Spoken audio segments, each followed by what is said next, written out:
now, The Money Show with Stephen Grootes on 702. Let's walk the talk. The Money Show with Stephen Grootes is brought to you by ABSA Corporate and Investment Banking. ABSA is a proud lead sponsor of B20 South Africa 2025. Good evening. Welcome to the program. I'm Stephen Grootes. Well, we'll hear from Anat Singh in about half an hour's time. If you want to talk about the film business here and internationally, no one in South Africa is better placed than Anat Singh. If you look at his output, 80 movies over the years, and some of them real blockbusters. We were looking for someone to talk about, the possible impact. I say possible because I just don't see it happening, of Trump's sort of Hollywood tariffs of 100% on films that are not 100% produced in the United States. I don't know how you do it. Do you have different ticket prices for different movies based on where they are at the cinema? Who goes to the cinema in 2025, for goodness sake, when you can do it at home? Do you have different streaming prices for different streaming services? And remember what Jack Devnarine told us yesterday, even if a film produced in Cape Town or shot in Cape Town had a tariff of 100%, still be cheaper than filming it in Los Angeles. I'm absolutely certain that's the case. There is a reason why something that has been as successful over the years as Law and Order, which goes back, by the way, the roots of Law and Order. You're hearing the music in your head right now, aren't you? The roots of Law and Order go back to the 1960s. There's a reason why they don't film it in New York anymore, but in Toronto. It just seems exceptional and unbelievable that Trump is proposing this. I've been growing increasingly concerned about the sort of reports we get every few months around the two-pot withdrawal system. And it started, and of course there was an immediate rush for people to draw money. I see Maya Fisher-French has been writing about it again in Fin24. It looks like there's been another rush, and I presume that's because people who first took out money are able to sort of start looking at taking out money again. And it just tells you the financial stress, the unbelievable stress that people are under at the moment. It just tells you how bad it is and how difficult it is for so many people to just get by. And what are they doing with the money? In most cases, it would seem they're avoiding or repaying debt, that's what they're doing at the moment. And that's the real problem. It just tells you how difficult life is. And we're only going to know the sort of long-term consequences of this, in 20 or 30 years. And I know during the phase at which we were all talking about it in those consultation, it was said there have been different countries do different things when it comes to pensions, but something like this had never really been tried in a similar society before, which means we actually don't know. And we have no idea what's going to happen in the end. And it does worry me that we're going to see, I think, many people taking out as much money as they can simply because they need it. And that's really the long-term problem. Talking about the long-term impact that money could have, it's not very often I thought I would say this, but Warren Ingram is going to be talking about relationships tonight. And if you and your best beloved, your partner, have ever had an issue around money from 7:30, perhaps in an act of what would no doubt be seen as aggression, you could send them the podcast tomorrow morning if you want to. If you're brave enough, maybe if you're on a business trip somewhere else, you could send them the podcast by WhatsApp. Might be a good idea. Might be worth looking at. I see SAA today was the victim of a cyber attack, and we've made the point before that at some point something really critical is going to be in South Africa the victim of a cyber attack, and we're all going to know about it because the people who do the hacking want you to know about it. That's part of it. And I sometimes wonder why it is that something like social services or SASSA haven't been the victim of more cyber attacks. Somebody cynically suggested to me it's because the people who can do that are sort of skimming money off the top already. I hope that's not the case, and maybe it isn't. But it was quite a cynical response to, in a way, what may be happening. Who knows? But I do just worry that our systems in particular, if SAA is vulnerable, so many other systems could be vulnerable as well. And that is one of those things that keeps me awake at night. Something that we do need to hear about. Good to hear from you this evening. 011 883 0702 021 446 0567. And of course, voice notes this evening on 072 702 1702. The Money Show with Stephen Grootes, live on 92.7 and 106 FM. Streaming on the Prime Media Plus app. and DSTV channel 856. Well, the Electricity and Energy Minister, Khonsenzo Ramokgopa, now releasing the new regulations that will govern how third-party operators transport energy. In other words, as I understand it, if you're currently using a network to buy electricity that originally comes from Eskom, that same network would be able to get you electricity from someone else. In other words, you'll be able to buy electricity from two different suppliers through the same network. Chris Yellen's Managing Director at EE Business Intelligence. Chris, good evening. This is quite a technical area. How is this all supposed to work? Well, in the past, Eskom has been a monopoly generator, transmitter of the electricity from the point of generation to different regions, and also a distributor, quite a dominant distributor, but alongside a whole lot of other distributors being municipal electricity distributors. But it essentially, was the generator and transmitter of electricity. With the diversification of the generation sector, we've seen a move away from the monopoly generator and the monopoly owner of the transmission grid to the introduction of independent power producers who would then generate into the Eskom grid, and Eskom would procure that energy. That was known as the single buyer model. So there was an evolution from the monopoly situation to what we call the single buyer situation, where Eskom had a monopoly on buying electricity, but it would also buy electricity from independent power producers as well as its own generators. The next step in this evolution is called the wheeling of power, where the grid, the transmission grid, provides access to other generators who can generate electricity into that grid, transmit that electricity across the grid to off-takers, in other words, customers, geographically separated from the generator. And in this case, of course, Eskom is not the buyer of the electricity.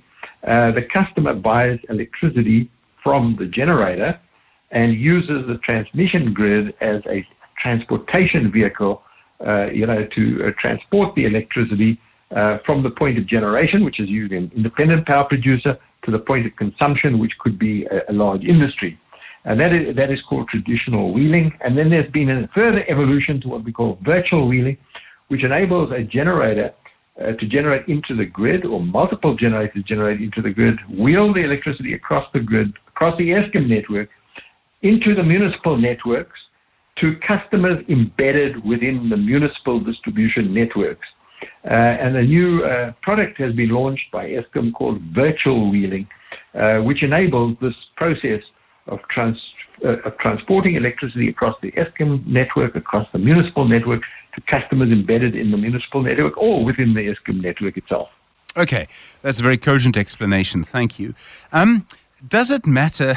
This is going to sound like a very silly question. If we were dealing with a pipeline and we were selling water to different parts of the network, you could dye the water or something and make sure that somebody was getting the water that was meant for them and therefore was paying for the right amount of water. How do you do that with the electricity? Because I presume electrons are electrons. Or is it as simple as conducting the billing at the beginning of the process rather than at the end of the process? Well, in the case of wheeling, you have to meter the energy that is generated into the network, and you have to meter the energy that is taken off the network by the end customer. And the rest is simple accounting. Well, it's not so simple, but it's accounting. The fact is that the electrons that are generated are not necessarily the electrons that are received by the customer. You are generating a pool, and as you generate electrons into the pool, other electrons are taken out of the pool, and then there's an accounting function which determines how much the customer pays. And also there's a fee that is paid to the owner of the transmission network or the distribution network for to reimburse them for the transportation function. In other words, you're using this infrastructure, the network, and there is a use of system charge which goes to the owner of the grid or the network. And really what this points to is what we call third-party access to public infrastructure. And this is not a new concept. You know that in the railway network, now they are allowing, not just Transnet locomotives onto the network, but other people's locomotives to use this public infrastructure. The point is, this is public infrastructure. One talks about this is Eskom's grid, but it's actually it's a public piece of infrastructure because Eskom is a state-owned enterprise. And therefore, it should not be simply reserved for the exclusive use of Eskom, but should be available to third parties. And this is what's happening here. This is third-party access to the grid for the purpose of generating electricity into the grid, using the grid, which is a common piece of infrastructure, to transport the electricity, and then the customer can take it off the grid at a point geographically separate from the generator. Chris Yelland, thank you very much indeed. Managing Director at EE Business Intelligence. 702. Stephen is on X. At Stephen Grootes. The Transnational Alliance to Combat Illicit Trade has now proposed that South Africa use a public-private partnership to support government in dealing with criminal syndicates. The group says illicit trade is still entrenched in our society. That means, as you know, there are high levels of money laundering and other crimes. And, for example, the illicit cigarette trade in South Africa is much bigger than the legal trade. Philip Morris International is a tobacco company that sponsored the report. Philippe Van Gils is Director of Illicit Trade Prevention at Philip Morris International. Philippe, good evening. As I understand the report, there's a suggestion there should be a public-private partnership approach. How would that work? How would the private sector be involved in dealing with crime? Hello, Stephen. Thank you for hosting me in your show. I hope you hear me well. Yes, we are. Okay. So public-private partnership is an essential component. Why? Because obviously the regulator have the duty to enforce the fight against illicit trade, to promote also regulation. And that's where we can also come in and make suggestions.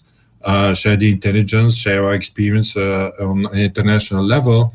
And that's also why we are a member of TRACEIT, because it's an international trade association where we can provide our expertise in our domain and tobacco products, but also benefit from the expertise of the other companies in the other sectors. And I think this is, Yeah, sorry to interrupt. What kind of sort of active role, how far should it go really is the question. Would it go to certain companies giving certain resources, cars, technology to the police? Would it go to providing forensic investigators? Would it go that far? Well, what was discussed today, Stephen, was actually that based on the experience of TRACEIT in Latin America, was to set a digital platform among customs authorities of various countries and the private sector to indeed share information and intelligence on transnational illicit flows that are noticed, but also to help the customs authorities from different countries to share intelligence among themselves in an encrypted way. Because this is still lacking today, it's the sharing of information on trusted platforms that includes both law enforcement and companies which have the knowledge, of course, of what's happening on their products and where they see the issues. The illicit economy in South Africa is now so big that I sometimes wonder if, for example, in tobacco, it can ever be rolled back. Are there examples where it has been rolled back in other places, where in fact the state has grown stronger, maybe with companies like yours and others, where in fact the illicit economy has been rolled back? Because at the moment, certainly since the pandemic, it seems to just keep growing exponentially. Yeah, you raise a good point. I think that there is indeed a big magnitude now in South Africa. It used not to be the case. And South Africa used to have very strong law enforcement authorities. And I think that authorities like SARS and SAPS are rebuilding capacity in that frame. There is a willingness. It has to be backed by the government as well to really address it. And there are streams now between BUSA and BLSA, for instance, with the government to address it. Now, obviously, in our sector, we're talking about a revenue loss for the government of 18 billion per year, which is quite important. And it also has an impact on our business, of course, and on the legitimate business.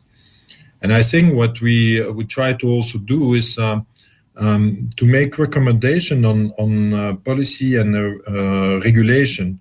Let me take you an example. The last proposal that has been made in the Parliament on the tobacco bill, if adopted as it is, may further deter the consumers to actually switch to better alternatives, where we as a company have invested since 2008 more than $14 billion to switch consumers to smoke-free products. Yeah, but that's just because you want to keep them addicted to your products. Come on, Philippe. Well, I wouldn't say that. I mean, the problem, Stephen, is that across the world, there's still 1 billion smokers, despite all the regulation that have been put in place. So we believe that it's our duty also to provide better alternatives to these consumers and to come up with evidence-based, scientifically proven better alternatives for these smokers. Because what is the alternative? The alternative is that people will continue to, like in South Africa, to smoke cheap and unregulated cigarettes, which goes against the public health objectives, and in addition, deprive the government of important revenues. Do you believe everyone in your industry, all of the major tobacco companies, are working against the illicit trade? I mean, it may sound like a conspiracy theory, but could some of them, maybe, your competitors, who knows, be working with it in some ways? Well, I can say that all the big multinational corporations have similar objectives. Illicit is detrimental to our business, like in other sectors, like pharmaceutical companies or like in the alcohol industry. So it is an important point, and we are all publicly listed companies, and we have a duty also towards our shareholders to make our business in a compliant way. That's essential. But of course, it's we do see a lot of transnational organized crime organizations now that take the benefit of weak enforcement or weak penalties or weak regulation to come up and sell illicit products on the market. Because as it stands today, it's high profit, low risk business. And that's the main issue to tackle. Philippe Van Gils, thank you. Director of Illicit Trade Prevention at Philip Morris International. The Money Show. The Markets. Quena Maloko is with Equity Research Sales at ABSA CIB. Quena, good evening. Thanks for coming in. Is it just me, or since the sort of end of the last break last week, it's all been about gold? Goldfields buying Gold Road's resources. There was news about that yesterday. Looks like that deal might happen. That's right, Stephen. It's been a slow start to the headlines, but yeah, Goldfields is looking to buy out all the equity in Gold Roads. So effectively, Gold Roads holds one operating asset. It's called Grootes, and they own it through a 50-50 JV with Goldfields. So the market is quite familiar with the asset. As you said, the shares sort of reacted positively to it. But I think what's also quite exciting is the underground prospects within Grootes. As we know, Goldfields has the skill set to run really good underground operations. There was a bit of touch and go with South Deep earlier, but now it's quite a good asset that they run quite well. I think what's quite important there is the premium in which they offered it, right? So they offered, let's call it $3.40 Aussie cents. And that is a 43% premium to the undisturbed price of Gold Roads. Now, I think what the market does is that you sort of balance it with the fact that, look, there's this multi-decade opportunity that you can take advantage of. And also the fact that Australian M&A in gold is also, it tends to come in at these big premiums. And then Harmony had a quarterly update. Like everyone with the gold price like this, they're trying to get as much gold out of the ground as they can. Yeah, so for Harmony, I mean, it started off looking quite soft, right? They reported that volumes had gone back around 6%, but they were able to retain full year production guidance because the grades that they've been able to recover have gone up. So one of the things that's been driving the Harmony share price is the fact that their grades have been exceptionally high at the same time that the gold price is quite high. So what they are guiding to now is sort of 6 grams per ton Previously, we're at 5.8. It sounds marginal, but for every single ounce, I think that sort of adds up. So again, not the best update, but definitely saved by the recovered grades. US shares started down today. They opened down at least. And I mean, we've seen the US dollar seeming to lose value. I've seen a lot of commentary. Kenneth Rogoth was in The Economist over the weekend. Lots of other people talking that sort of this time it's different. The dollar is going to get weaker. Do you agree? I mean, I'll have to reserve my my comment on that one. But I will say that I think the USD weakness is a function of sentiment. I mean, we are familiar with what happens when you have policy uncertainty within your economy, right? When we couldn't pass a budget, the rand kicked out to about 1850. And since Liberation Day, and the tariff announcements. And even though those have been rolled back, what you do have is a lot of uncertainty in terms of what the outlook for the economy and the rest of the world looks like. And it's not made any better by the fact that the soft data has completely reacted to the negative, whereas the hard data seems to have been fine, at least for now. The other thing that could be adding to the dollar weakness is the sort of pressure we're seeing politically on the Fed. Now, the Fed has said over and over again that they will remain data dependent and they have to wait and assess the impact of the tariffs. But if you have, I'll call it this growing side from the politicians urging them to cut before time, I don't think that helps investors in terms of policy uncertainty and the safe haven nature of the US dollar. Kwena Maleko, thanks very much. Kwena Maloko, thank you very much indeed. From Equity Research Sales at Absa CIB, just after 6:30. The Money Show with Stephen Grootes is brought to you by Absa Corporate and Investment Banking. Absa is a proud lead sponsor of B20 South Africa 2025.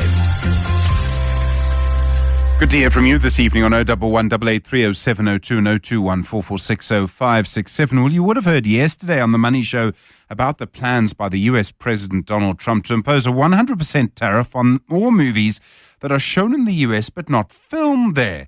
Over the last 20 years, but probably for much longer, many productions have moved out of places like Hollywood simply because filming in Cape Town is a lot cheaper and probably a lot easier than filming in Los Angeles. Anat Singh is a South African film producer and international film producer. He's made films here in the US and many other places and has produced over 80 films. You know, of course, how well known he is. Anand, good evening. Thanks so much for your time on The Money Show. Trump claims he just wants to save the American film industry. Will tariffs like this really work? Hi, Stephen. How are you? I don't understand the logic, but then many of his decisions don't seem to have logic. But that being said, he's imposing tariffs on movies that are shot outside, and in actual fact, it's when you look at the film industry and whether it's shot here or shot in Budapest or in the U.S., it's American-made movies that generate 90% of the global income. So obviously, if you look at taxation to films, then you've got films that are being done in France, and they generate minuscule value. Or American films in China are generating phenomenal billions of dollars per year. And it's all going to be this reciprocal taxation, etc. So I think it's a lot. 100% also is a ludicrous amount, and so I think we'll have to just play it out and see, when he backtracks on that and where it goes. But I don't believe there's much teeth on this to go far. I suppose the one thing might be a risk that people were thinking of filming, presumably in Cape Town, might decide just to put the pause on that. I mean, is filming but still important to Cape Town? Whenever there's a big production, it does generate lots of headlines, creates lots of traffic sometimes too. People love it when a big film with a big production, big stars come to a place. But I don't know how important it really is in financial terms to the place where something is shot. I think the location, example, Idris Elba,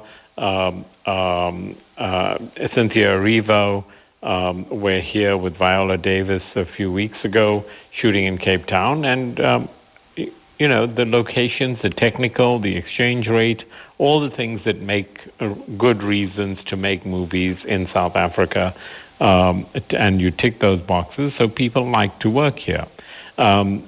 When you're watching a movie, nobody really cares where it was shot. Wherever it's located is what is important in the film, so to speak.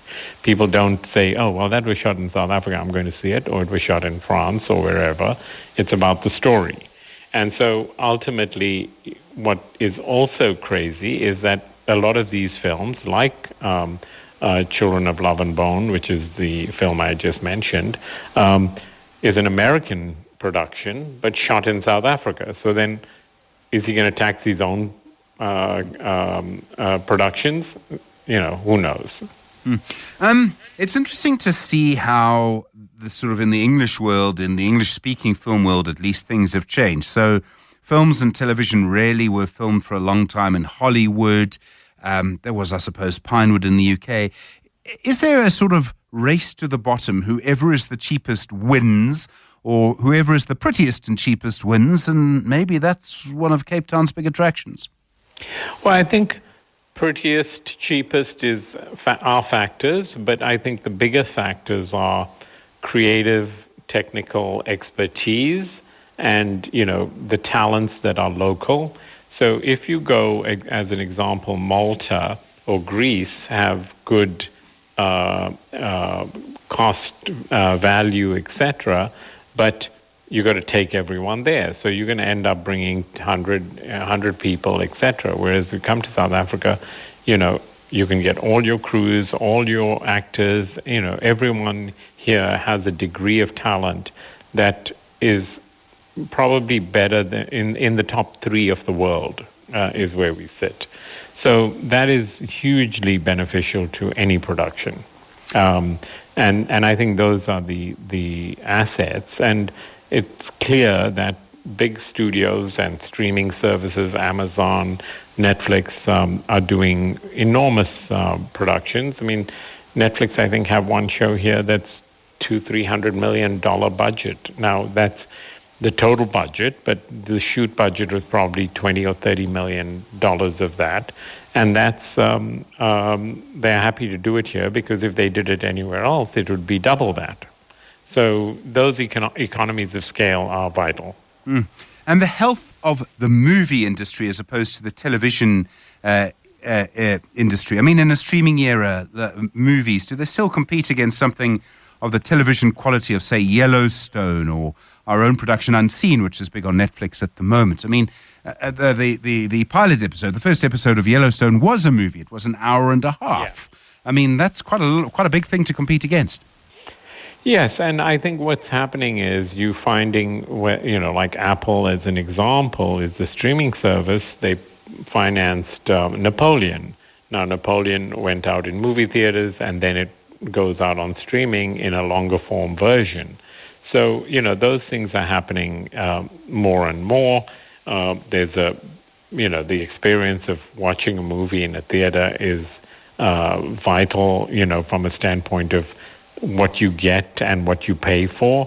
But at the same time, audiences have been, I guess, to a degree spoiled and enjoying the sort of convenience of their home and watching good content. So content is moving around all the time. So movies are on streaming services and they are in movie theaters. So it's a matter of, all of this coexisting, and the industry is alive and well, but it's just migrating between you may start with a movie that you want to put in movie theaters, but you'll end up and it's a movie that ends up to streaming, but it's still being seen by the audience that you wanted to see.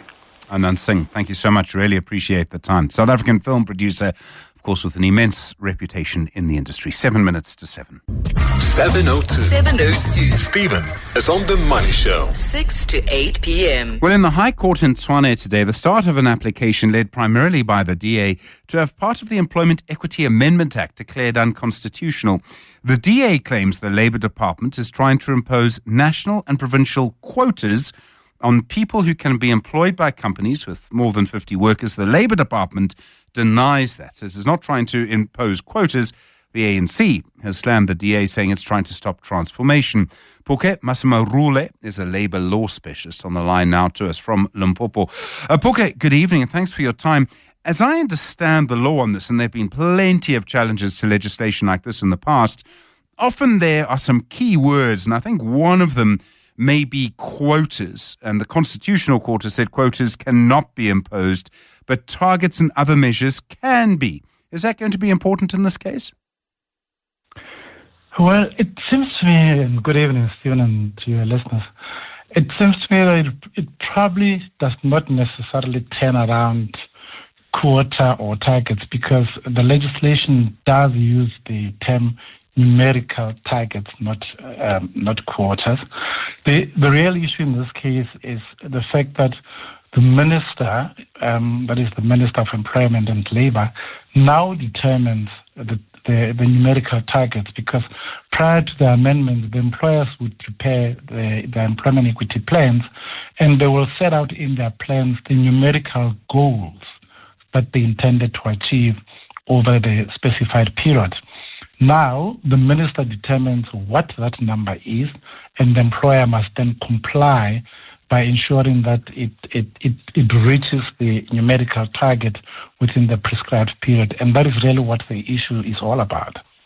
No matter how strongly you may feel that there must be transformation, and obviously there must be, it's quite a thing, isn't it, for a government person to be able to say, Company X must employ people within this designation, and so many of them, or a certain percentage of them, by this date. What I suppose I'm trying to get to is, do you think the DA has a strong case, or is there firm, because the Constitution does allow affirmative action, of course? Yeah, look, it's a tricky case, because, I mean, if you look at where we are now, the Employment Equity Act was promulgated in 1998. So some 27 years down the line, we're still arguing about whether or not there's equitable representation. And maybe that is the issue that we should be concerned about.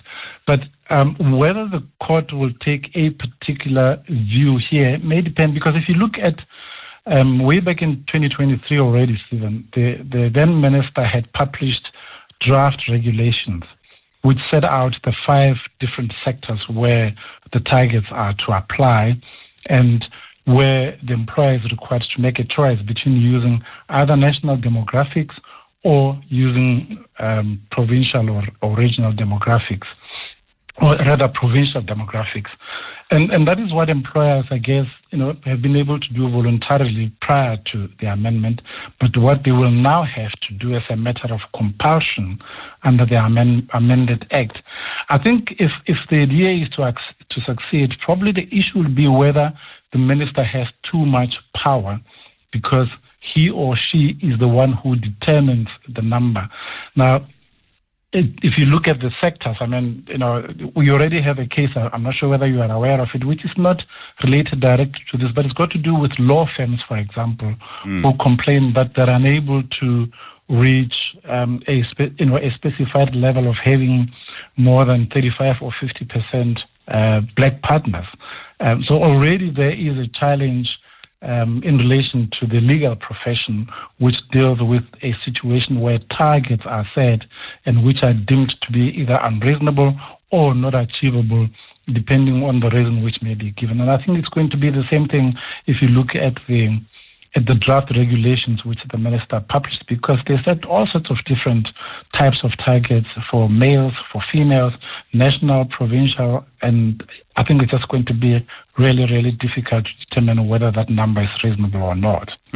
I mean, is it fair to say that the employment equity legislation, as you say, goes back to 1998, has failed? I mean, if you just look at the top management of so many companies, so many of them you'll hear on the Money Show, you can see that we haven't transformed. And I know some will say it takes a long time, but 30 years is a long time. Stephen, to be honest, if you look about it, the fact that we still have it and the fact that nobody challenges the constitutionality of the Act, at least prior to its amendment, suggests to me and probably to everybody else that there is a need for it. And if there's a need for it, is probably because our society and our workplaces haven't transformed sufficiently. And if they haven't, when there is an act of parliament that requires transformation, I guess the big question is, what is it that is going to enable our workplaces to transform to an extent where there is no need for an Employment Equity Act, for example? Bouke Massimo-Roulette, thank you so much. Labour law specialist, you with The Money Show. And now, The Money Show with Stephen Grootes on 702. Let's walk the talk. The Money Show with Stephen Grootes is brought to you by ABSA Corporate and Investment Banking. ABSA is a proud lead sponsor of B20 South Africa 2025. Good evening. Welcome to the second hour of the program. I'm Stephen Grootes. Don't forget personal finance tonight, money and relationships. Warren Ingram, it would appear, moving from financial advisor to a relationship counselor, but really about how to manage money in a relationship. So many fights in relationships start, of course, with conversations around money. Also, don't forget, Rotendo Ndungi will be in updating you on what's happening around our continent, and we'll update you as well about the situation in Cape Town. Bit of a rebellion, it seems, against some of the measures which are being imposed as part of trying to get more money into the coffers there. Also good to hear from you on 011 883 0702 021 446 0567 and voice notes this evening on 072 702 1702. 702. Stephen is on X. At Stephen Grootes. I see the Constitutional Court ruled today that it is legal to hold dual citizenship, and it is not legal for the Home Affairs Minister to be given the power to decide whether, if you are a South African and take out the citizenship of another country, you can retain your South African citizenship or not. It's been an interesting case, and you may start to ask yourself, why is Stephen talking about nationality and citizenship when this is the Money Show? Let me just make this point. It may be seen as controversial in some quarters, but so be it. If you limit the movement of people and you limit the movement of goods, you are going to limit the growth of your economy. It is that simple, and I think I can prove it with economic evidence should I need to.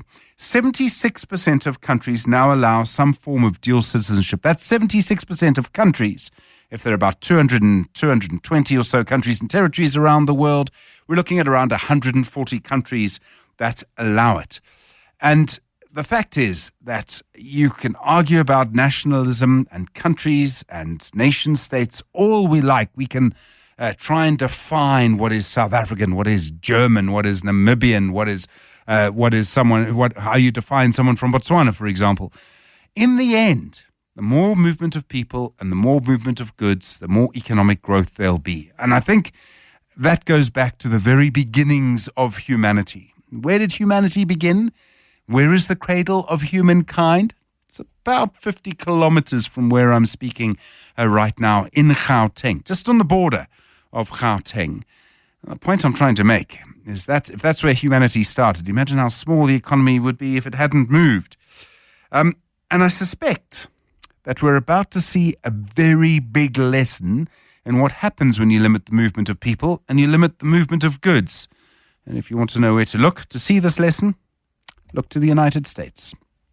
702. Stephen is on The Money Show. 6 to 8 p.m. There's been some interesting discussions and sort of frustrations in Cape Town, almost the start perhaps of some kind of revolt against proposals to significantly change the way in which you're charged for certain services.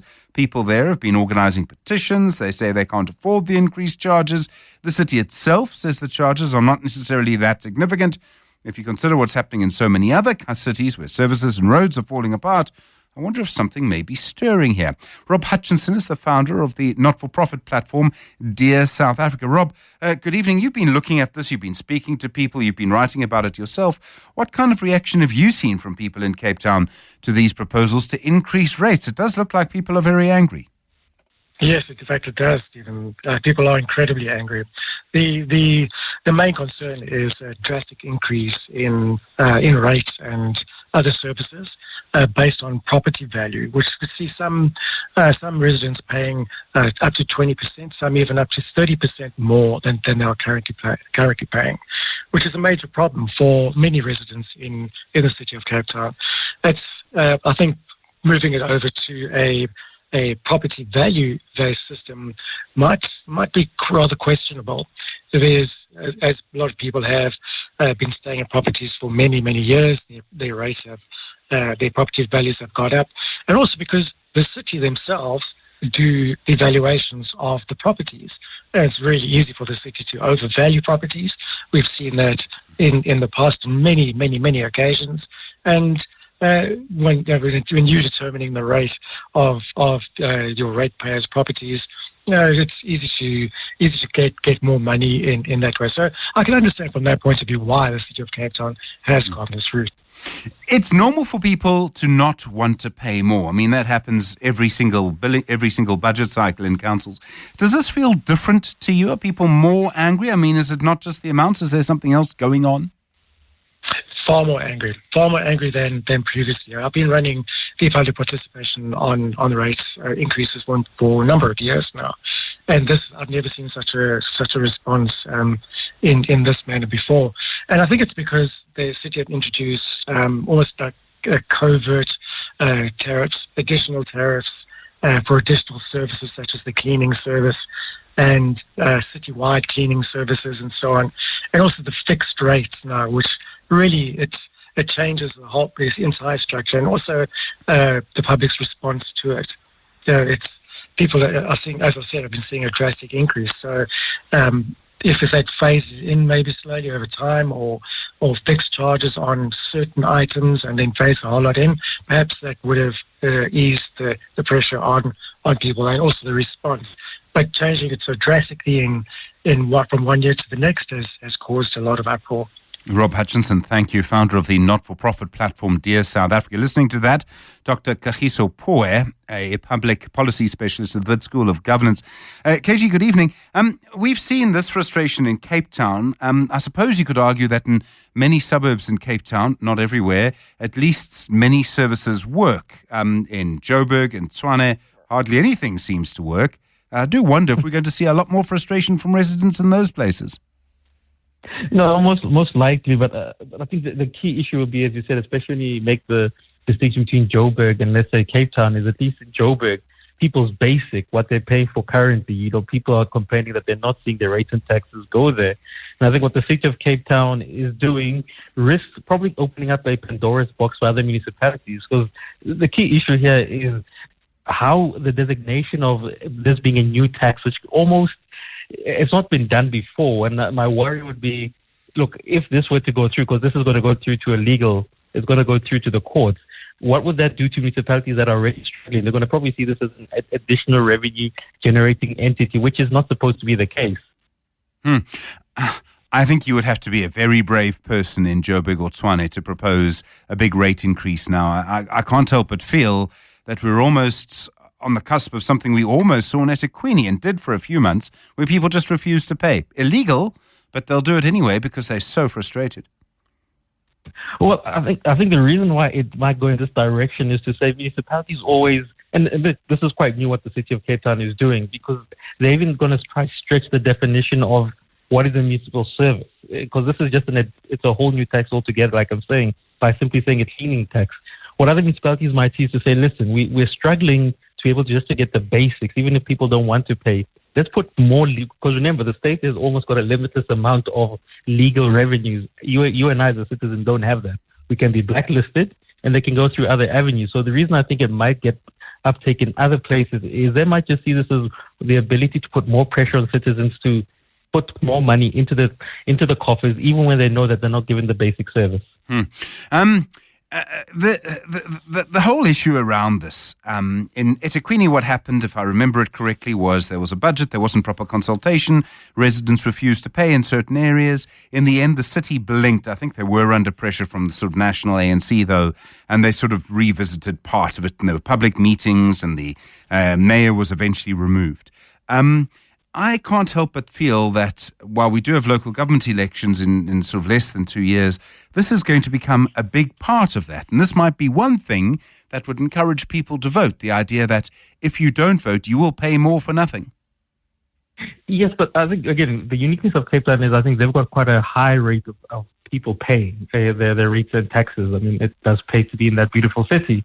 However, I think this key issue and the distinction, as you correctly said, between it and Durban was your usual rates and taxes where people wanted to withhold that. And that never really, it was going in that direction, but it would have been good to see how it fully played out in the courts.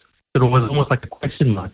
In this one, it's such a brave move to say, listen, people are already paying and forking out a lot in Cape Town, but are you willing now to put something which is almost like, I wouldn't even say a special levy, just simply a new tax altogether just to raise revenue? This really risks a lot for the city of Cape Town because people are already paying their rates. They've got quite a low default rate. So it's interesting to see that they're willing to put this on the table. I think what they're going to try to do at the end is to probably try fudge it, to be able to say, listen, this just goes into a normal rates and taxes. And that's what the courts, and our courts, I think, sometimes don't quite understand these clear distinctions when it comes from local government. That's what they're going to try to do. Try to say to the court, look, this is nothing new. This is simply part and parcel of your normal rates. And it'll be interesting whether the legal system and our judges can actually pick up this distinction.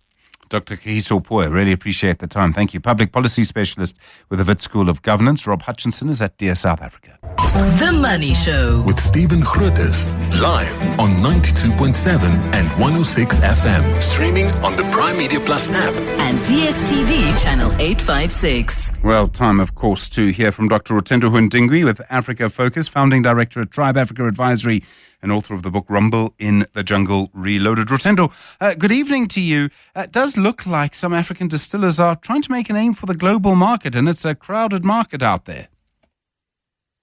It's a crowded market, Stephen, and always full of spirit. Excuse the pun, but a good evening to you, Stephen, and good evening to your listeners. And the topic at point, Stephen, is the growth of the African distillers in the global market.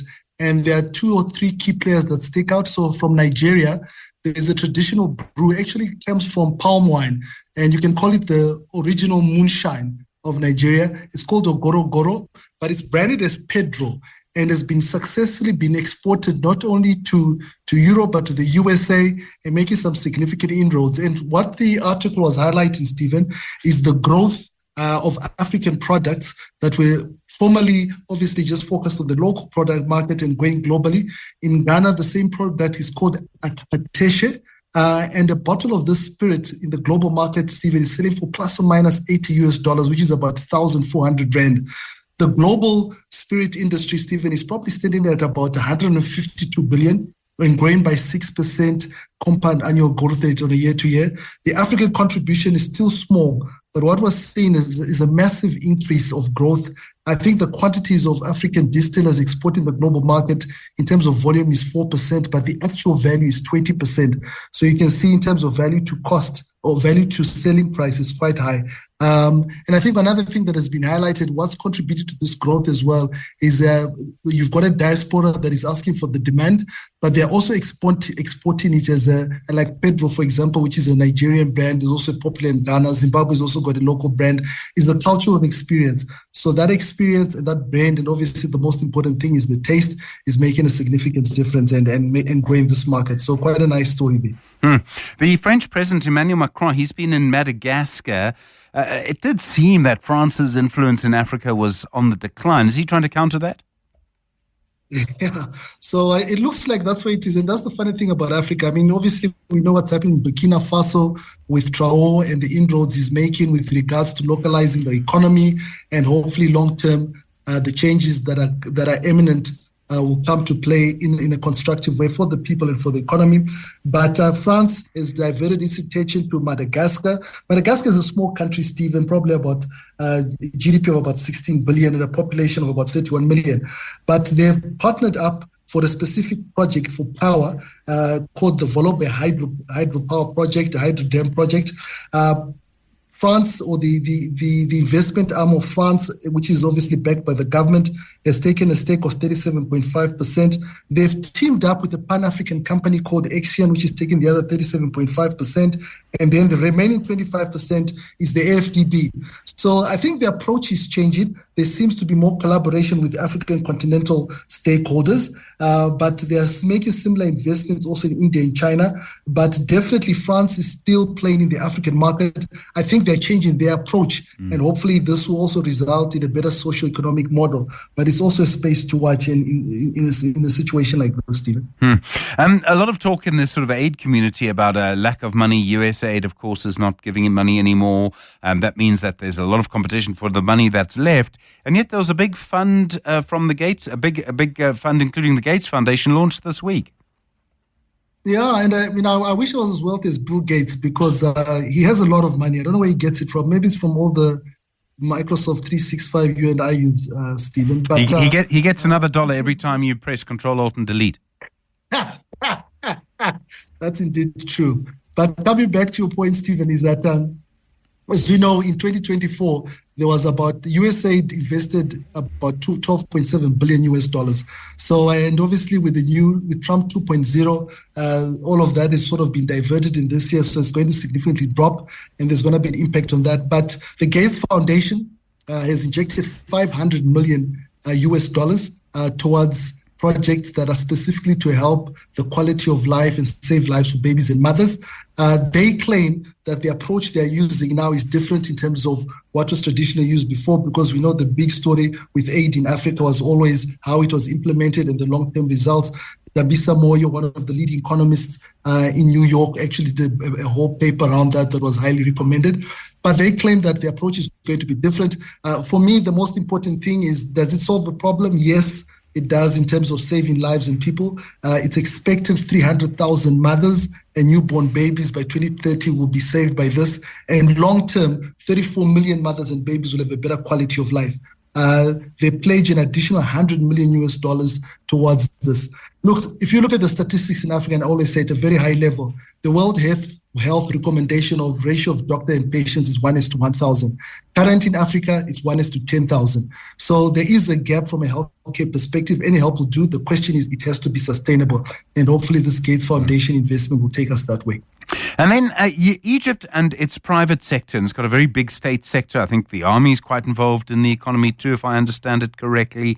A suggestion actually that really they've got to get their private sector going. And I mean, that's kind of obvious, but they clearly have all sorts of problems. They have challenges, but I think why this story was interesting for me, Stephen, was that Egypt, I mean, obviously it's located in North Africa, one of the big economies, one of the big five is, as we know, 50% of Africa's GDP is in 5 countries, and Egypt is one of them. And usually there's a strong influence of the Middle East investing in Egypt. But in this case, and it was raised by Naguib Sawiris, he's the second richest man in Egypt. He's a billionaire. I think his net worth is about $7 billion US. And he was talking about the importance of privatization. He owns the company Orascom, which is a big Egyptian multinational that expanded globally to the engineering and procurement space. And they've done a major investment in terms of building up a big square meter coastal community in Abu Dhabi. So this is Egypt investing in the Middle East, Abu Dhabi, not the reverse. And surprisingly, when I was looking at some stats, Stephen, 1,500 Egyptian companies have moved their headquarters to the Middle East. So there's a different kind of movement there from an investment perspective.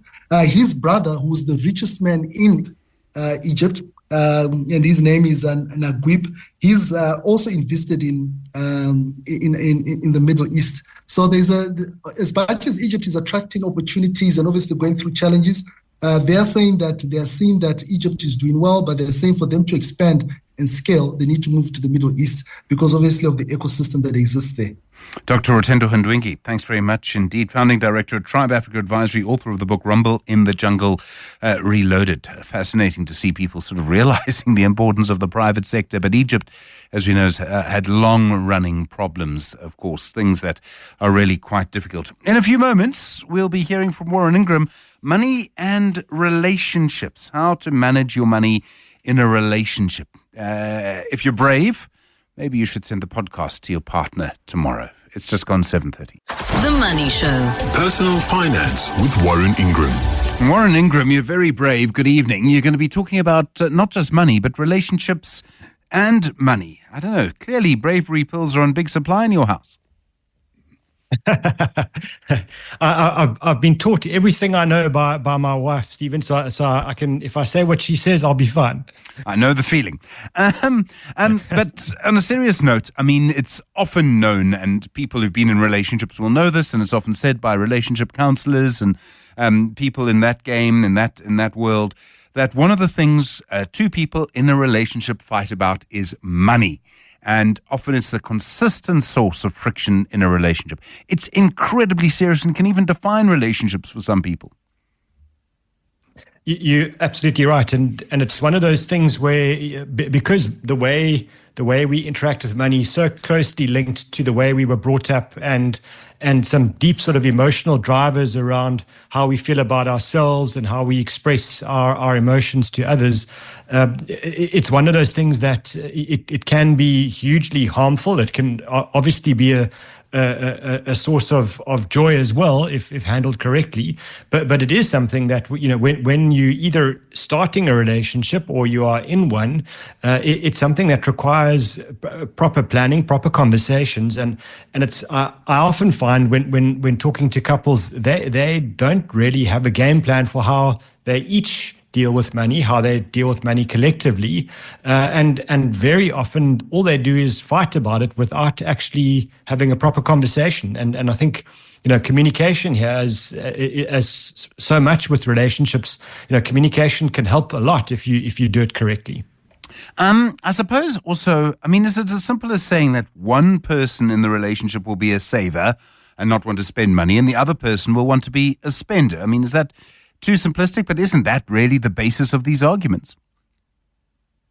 I think it's about an attitude to money. So very often you'll find that you know, it could be that both people are in the relationship are spenders, and one worries about it and the other one doesn't. Or sometimes one person comes in and they've got an attitude of being frugal, you know, controlling the way that they spend, trying to save, and the other person, you know, just lives for today and can't really understand why you would want to delay gratification and why you would not worry, you know, about how you are today, and why so worried about the future.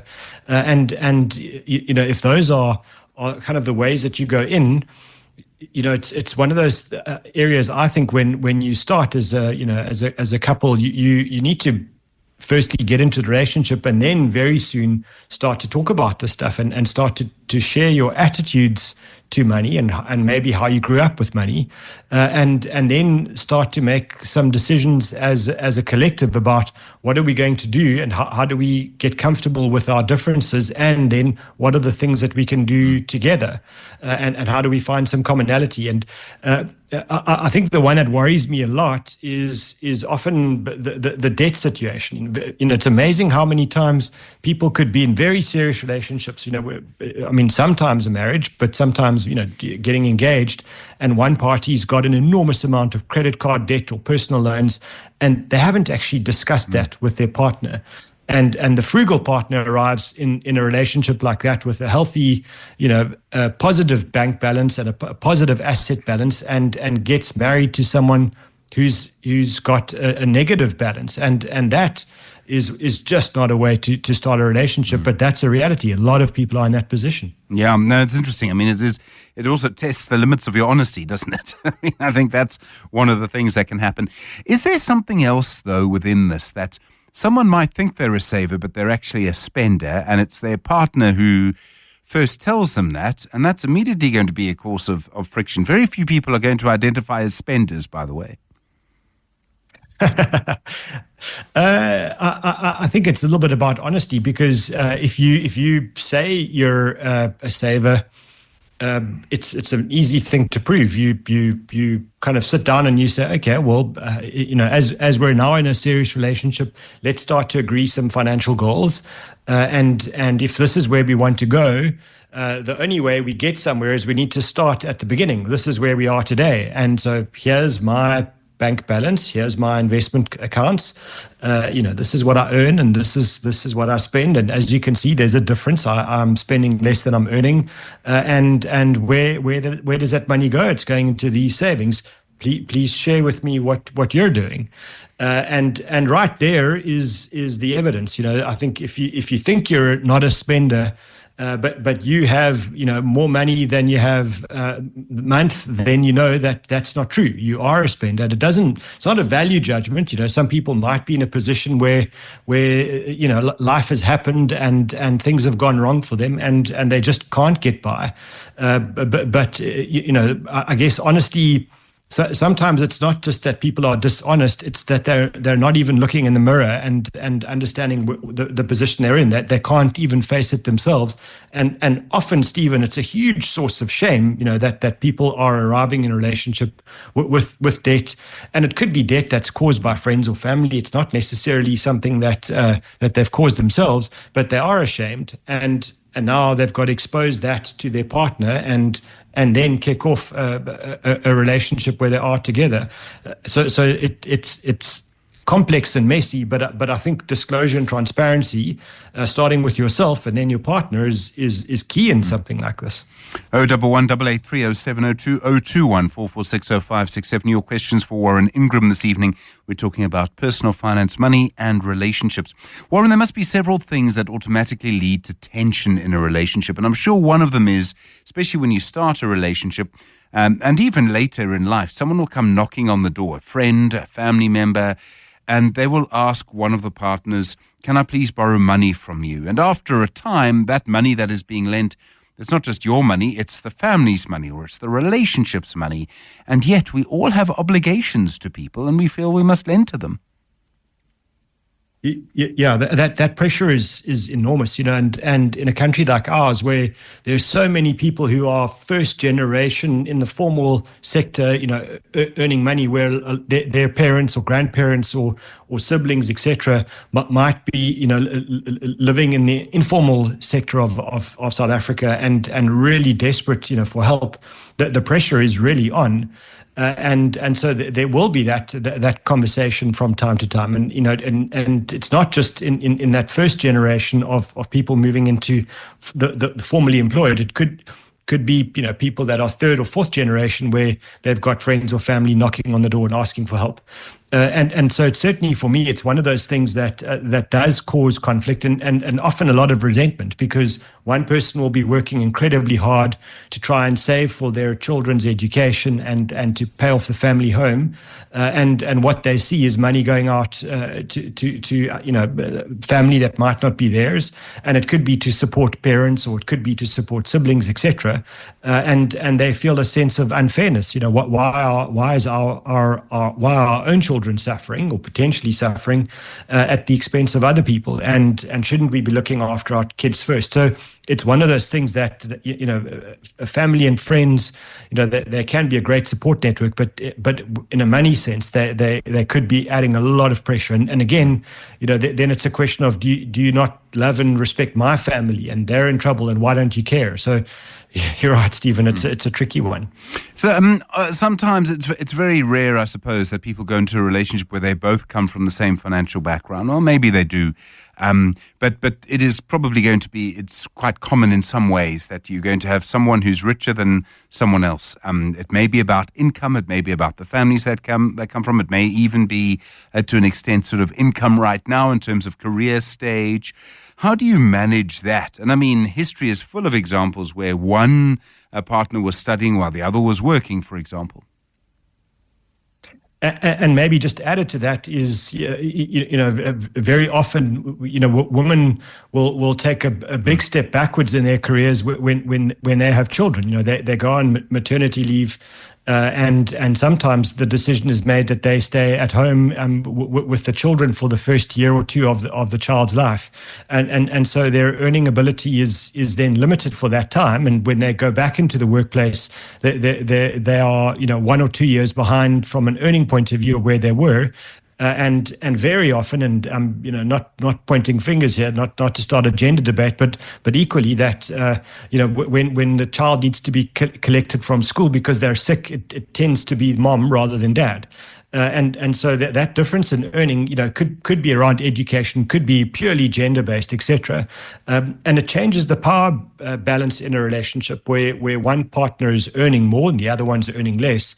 And if not handled correctly, that can become a way of exerting control, but not in a good way. Where money gets used as a way to kind of exert control on another partner, and especially if it causes friction. That often in a divorce situation is one of the big reasons why marriages break down, because someone was using money as a power rather than as an enabler of the family's goals. You can also want different things. I mean, some people want a nice car, some people want a private school for their kids, some people quite rationally will say we need to move to a better area for the family. I mean, that tension over a private school or a better area for the family can get very tough. Yep, and I think in a situation like that, it's.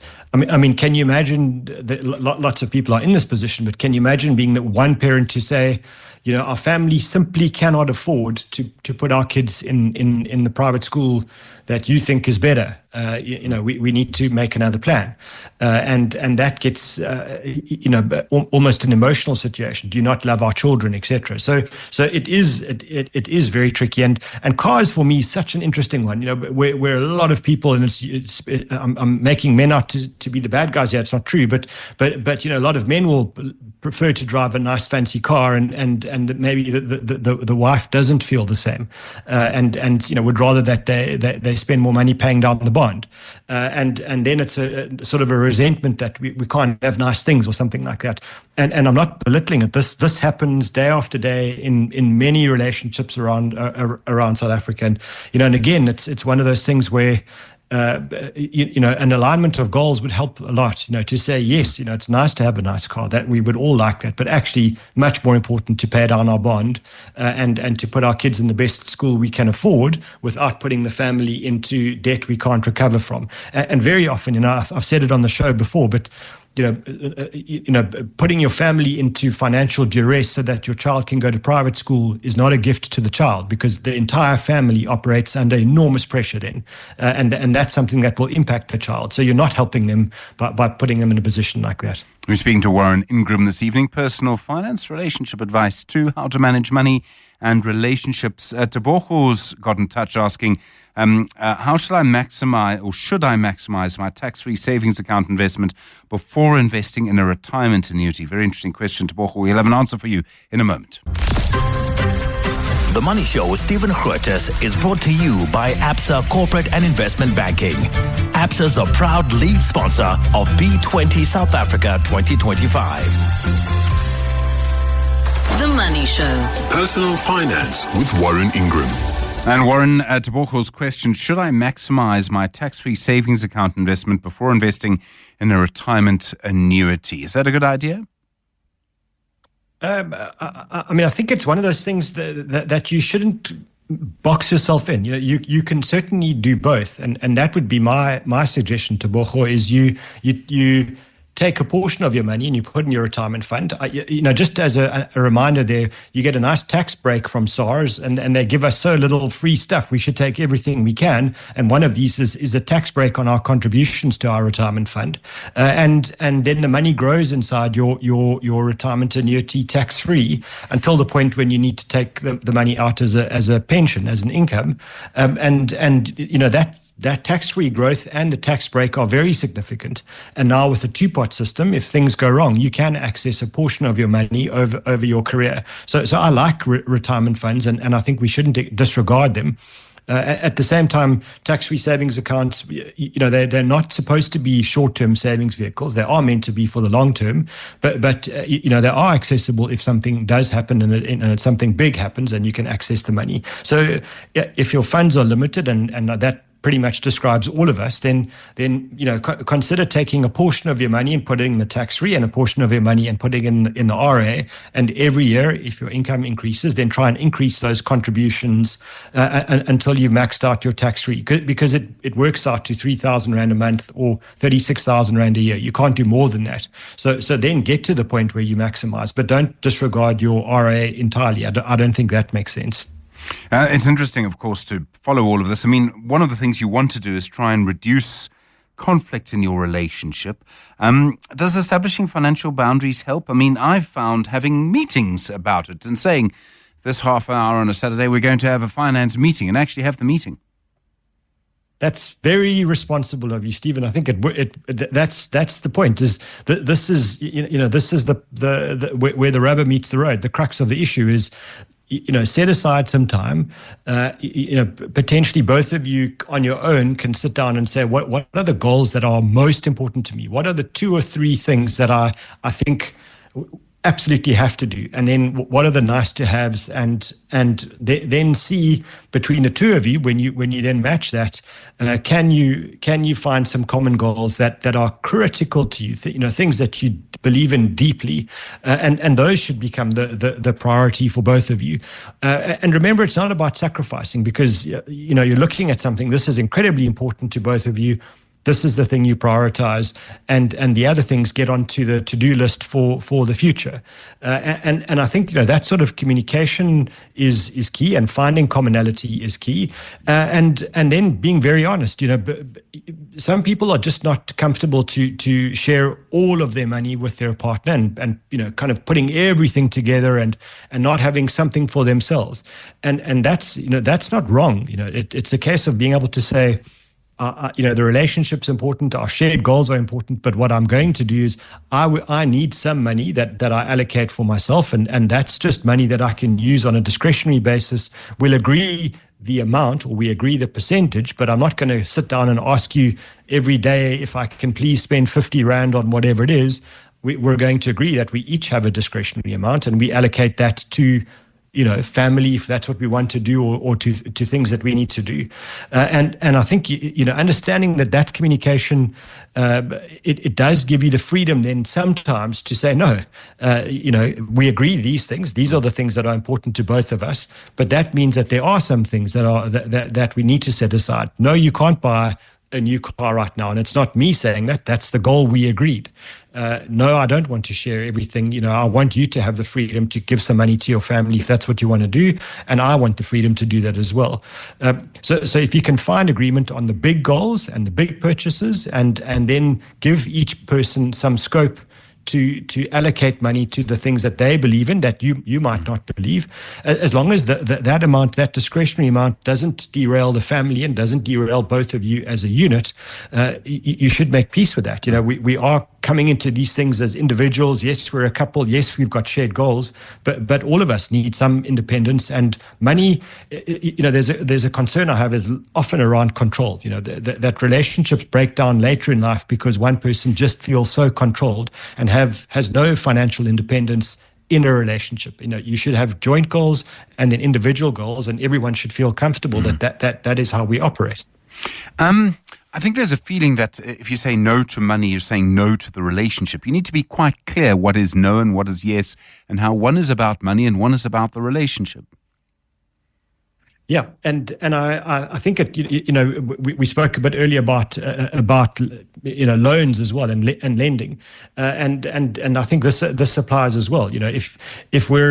If we agree that these things are important to us, then we're both in alignment here that there's certain things that we're not going to do. We're not going to agree to do, and so it's not a power base. It's not about a value judgment on you as my partner. It's about saying we've agreed particular goals. These are important to us, and so these things they must be on our A, B, C list. This is on the C list, things we can get to one day when our financial position is better. And sometimes, going on a fancy holiday might be really important to one person and not so important to the other. And then, perhaps no isn't just no, it's perhaps saying let's compromise and let's go on a smaller holiday where we get a break, but we're not putting ourselves under pressure. So you can find a way where you compromise rather than, just outright kill the goals. That may be a bad solution as well for the long term.